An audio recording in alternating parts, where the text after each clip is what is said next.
하나님의 말씀 오바댜 1장 1절에서 9절의 말씀입니다. 오바댜 1장 1절에서 9절의 말씀 우리 한 목소리로 같이 읽도록 하겠습니다. 시작.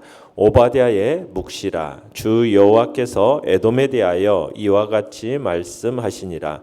우리가 여호와께로 말미암아 소식을 들었나니 곧 사자가 나라들 가운데에 보내심을 받고 이르기를 너희는 일어날지어다. 우리가 일어나서 그와 싸우자 하는 것이니라. 보라, 내가 너를 나라들 가운데 매우 작게 하였으므로 내가 크게 멸시를 받느니라.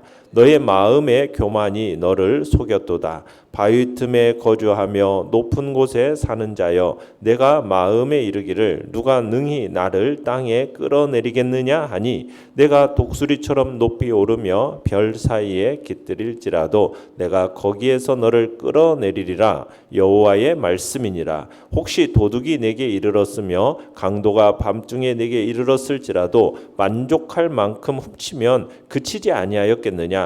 혹시 포도를 따는 자가 내게 이르렀을지라도 그것을 얼만쯤 남기지 아니하였겠느냐. 내가 어찌 그리 망하였는고 에서가 어찌 그리 수탈되었으며 그 감춘 보물이 어찌 그리 빼앗겼는고. 너와 약조한 모든 자들이 다 너를 쫓아 변경에 이르게 하며 너와 화목하던 자들이 너를 속여 이기며 내 먹을 것을 먹는 자들이 내 아래에 함정을 파니 내 마음에 지각이 없음이로다. 여호와의 말씀이니라. 그날에 내가 에돔에서 지혜 있는 자를 멸하며 에서의 산에서 지각 있는 자를 멸하지 아니하겠느냐. 드마나 내 용사들이 놀랄 것이라. 이로 말미암아 에서의 산에 있는 사람은 다 죽임을 당하여 멸절되리라. 아멘. 오늘 말씀의 제목은 에돔의 완전한 멸망이라는 제목으로 말씀을 나눕니다. 우리가 오늘 보게 되는 이 오바댜는 구약 성경 가운데서 가장 작은 분량으로 이루어진 성경입니다. 단 한 장으로 되어 있죠. 구약 성경 가운데 유일하게 한 장으로 되어 있는 성경이 오바댜서입니다. 이 오바댜서는 이스라엘 민족이 아닌 이방인을 주요 예언의 대상으로 하고 있습니다. 어느 나라를 대상으로 하고 있냐면 에돔이라는 나라입니다. 바벨론의 침략으로 인해서 남유다가 멸망하지 않습니까? 그때 함께 이 약탈에 동참했던 민족이 바로 에돔입니다. 그래서 이 에돔인 이방 나라의 멸망, 그 여호와의 징계로 멸망했던 선민이 그러면서도 회복될 것을 예언하고 있는 내용이 바로 이 오바댜서인 거예요. 이 오바댜의 저자는 이름 그대로 오바댜가 이 성경의 저자입니다. 그러니까 하나님께서 직접 주신 말씀으로 에돔에 대해서 중점적으로 다루고 있는 말씀이 이 오바댜서입니다. 내용 관찰 문제 1번을 보시면 하나님께서는 에돔을 심판하시기 위해 어떤 방법을 사용하십니까? 자, 1절 2절을 다시 한번 읽어보겠습니다. 시작. 오바댜의 묵시라. 주 여호와께서 에돔에 대하여 이와 같이 말씀하시니라. 우리가 여호와께로 말미암아 소식을 들었나니 곧 사자가 나라들 가운데 보내심을 받고 이르기를 너희는 일어날지어다. 우리가 일어나서 그와 싸우자 하는 것이니라. 보라, 내가 너를 나라들 가운데 매우 작게 하였으므로 내가 크게 멸시를 받느니라. 자, 여기서 보면은 사자라는 표현이 나오지 않습니까? 이 사자는 누구를 가리키냐면 하늘에서 여호와 하나님의 뜻을 받들어서 그의 메시지를 전달하는 천사를 가리킵니다. 천사.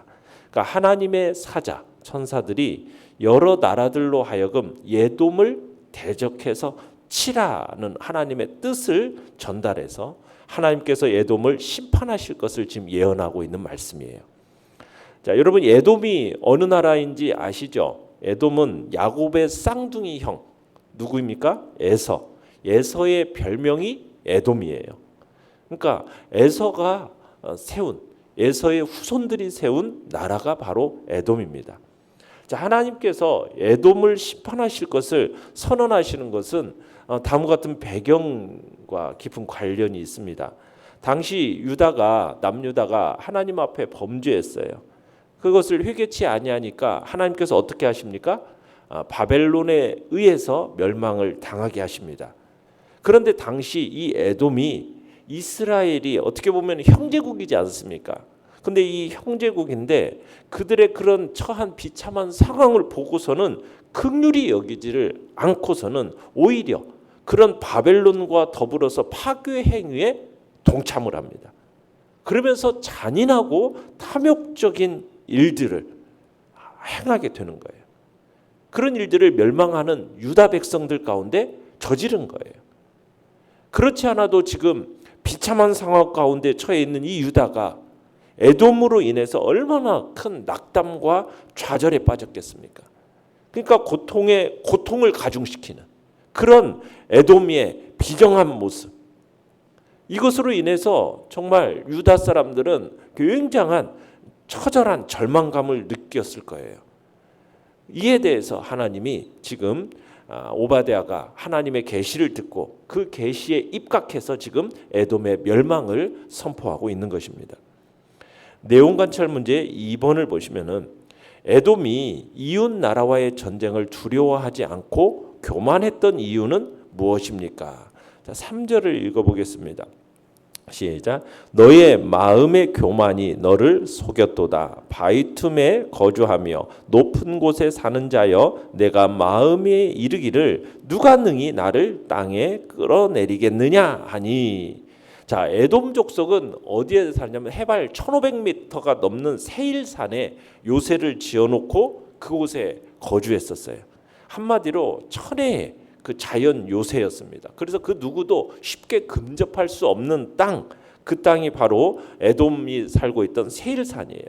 자, 이런 그들의 지형적인 조건이 그들로 하여금 교만한 마음을 품도록 만들었어요. 어디에 거주했다고 얘기합니까? 바위 틈에 거주했고 그리고 높은 곳에 사는 자다, 이런 말을 듣게 됩니다. 4절로 가보시면은 4절에서는 어디에 빗대어서 얘기하고 있느냐면 에돔 족속의 교만을 마치 독수리처럼 높이 오르는 것, 별 사이에 깃들이는 것, 이렇게 빗대어서 얘기하고 있죠.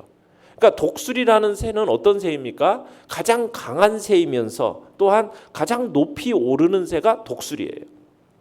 그러니까 이 독수리의 둥우리도 어디에다 짓느냐면 높은 산 바위 틈에 지어 놓습니다. 그래서 다른 포식자들이 알과 그 새끼들을 공격하지 못하도록 원천 봉쇄한 그런 새가 바로 독수리예요. 그러니까 에돔 족속들은 자신들을 마치 독수리 같은 존재로 여겼다라는 거죠.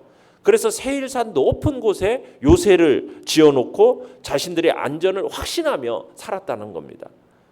그러면서 또 얘기하는 게 그들은 별 사이에 마치 둥우리를 짓고 깃들이는 자처럼 그렇게 행동을 했다라고 얘기해요.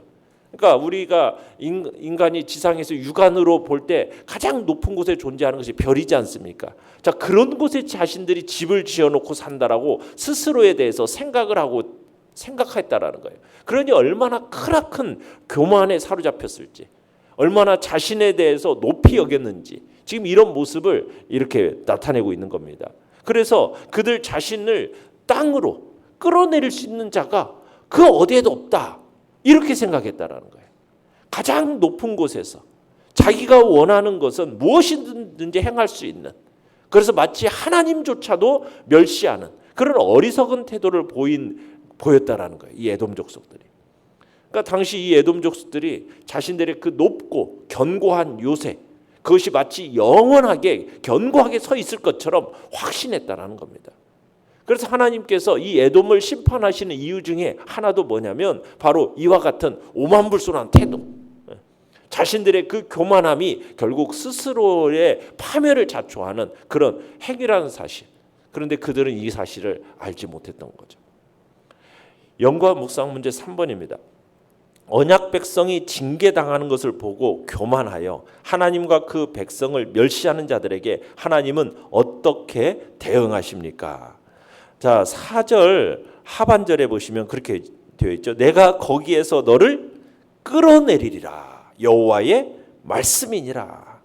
하나님께서 그렇게 그 자기 백성을 멸시했던 그 에돔 역시 어떻게 만들겠다는 겁니까? 다른 나라에게 멸시를 당하게 만들겠다라는 거예요. 내가 너를 끌어내리겠다. 3절 우리가 하반절에서는 그렇게 했죠. 누가 능히 나를 땅에서 끌어내리겠느냐? 에돔이 그렇게 진술하지 않습니까? 그것에 대한 어떤 호응 구절로서 하나님께서 마치 자신들은 그 누구도 자신들을 끌어내릴 수 없는 존재, 이 세상 어디에도 자신들을 끌어낼 수 없는 존재라고 여기고 있는 교만에 빠져 있는 그들을 향해서 여호와 하나님께서 너희들이 아무리 높은 곳에 거한다 할지라도 내가 너희들을 단숨에 끌어내리고 말겠다 지금 선언하고 계시는 거예요. 하나님은 이 에돔에 대한 심판을 어느 정도로 하실 거라고 얘기하고 계시느냐? 5절 6절을 통해서 말씀하시는데 먼저 5절을 보시면은 도둑과 강도에 대한 이야기가 나와요. 도둑과 강도도요, 다른 사람 것을 훔치거나 다른 사람 것을 빼앗을 때 어느 정도 자신이 만족을 하면 어떻게 한다고 그래요? 멈춘다는 거예요.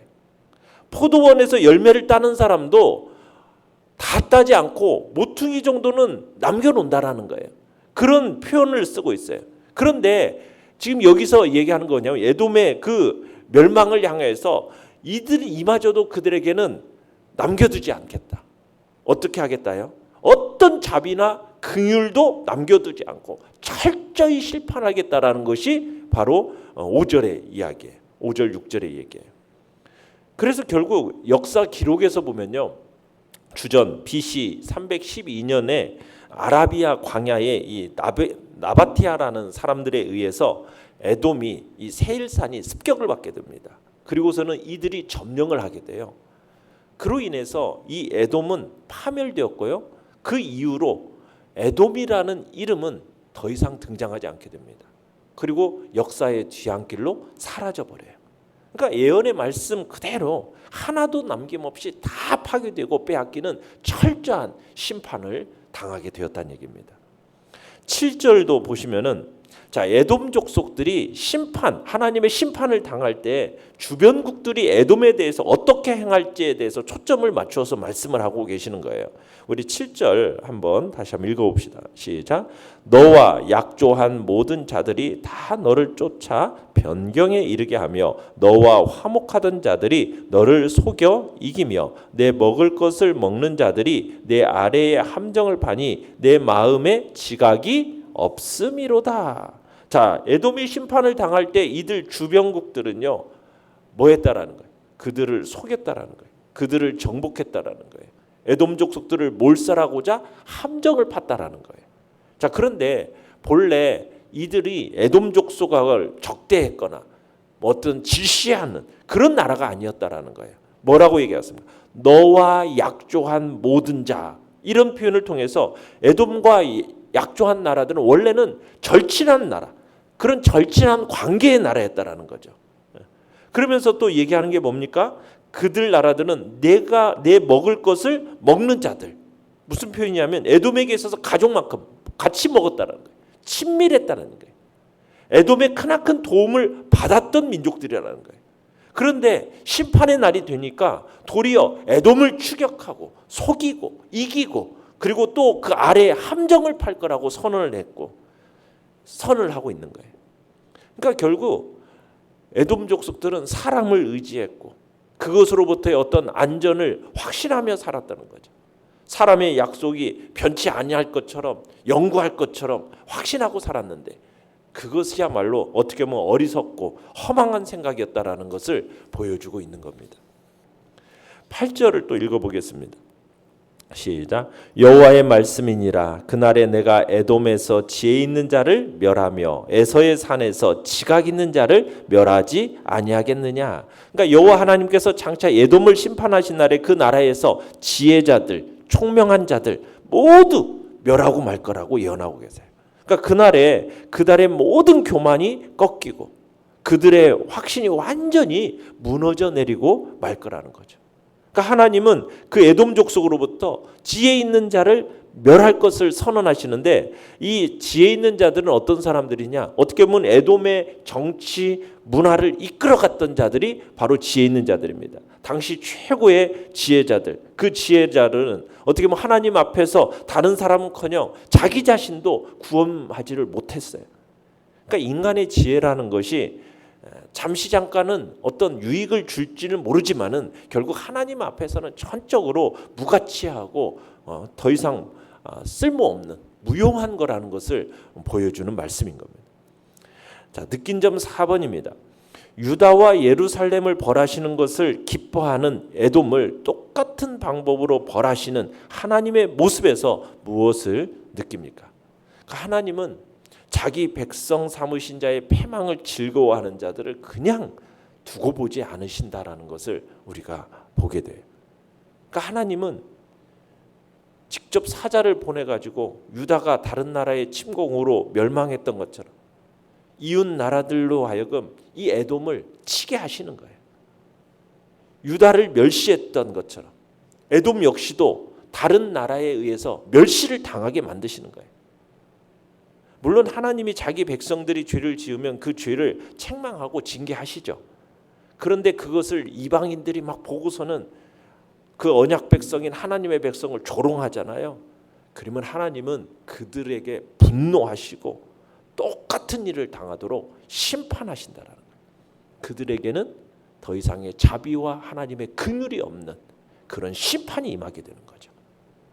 여기서 우리들이 생각할 건 뭐냐면 다른 사람들의 고난을 보고 함부로 정죄를 해서는 안 돼요.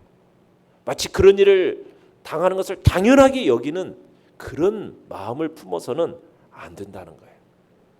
다른 사람의 어려움을 보고서 그래도 나 자신은 무사하다 이런 교만한 모습을 보이는 것은 하나님 앞에 동일한 멸시와 어떻게 보면은 더 무서운 고난의 자리에 우리가 떨어질 수 있는 위험이 있다라는 어리석은 모습이라는 것을 생각하면서 우리가 다른 사람의 고난과 고통에 대해서 긍휼과 자비의 마음을 가져야지 그것을 고소해하거나 당연한 것처럼 저렇게 당하는 것이 당연하다. 나는 그래도 괜찮다. 이런 식으로 마음을 품어서는 절대로 안 될 것입니다. 결단과 적용 5번입니다. 혹시 나는 에돔과 같이 다른 형제의 어려움을 보며 손가락질하는 습성을 갖고 있지 않습니까? 오늘 내가 고쳐야 할 태도가 있다면 무엇이겠습니까? 우리가 다른 사람의 어려움을 보고서 함부로 정죄하는 일이 있어서는 안 될 것입니다. 그들의 어려움을 나의 어려움과 동일하게 긍휼과 자비의 마음을 품는 것, 이것이 하나님께서 우리를 향하여 가지는 기본적인 마음임을 주님은 우리에게 말씀하고 계시는 겁니다. 오늘의 기도 같이 읽겠습니다. 시작. 이웃의 아픔을 살피며 주님이 주시는 평안을 내 자랑으로 여기지 않는 겸손함을 주소서. 아멘.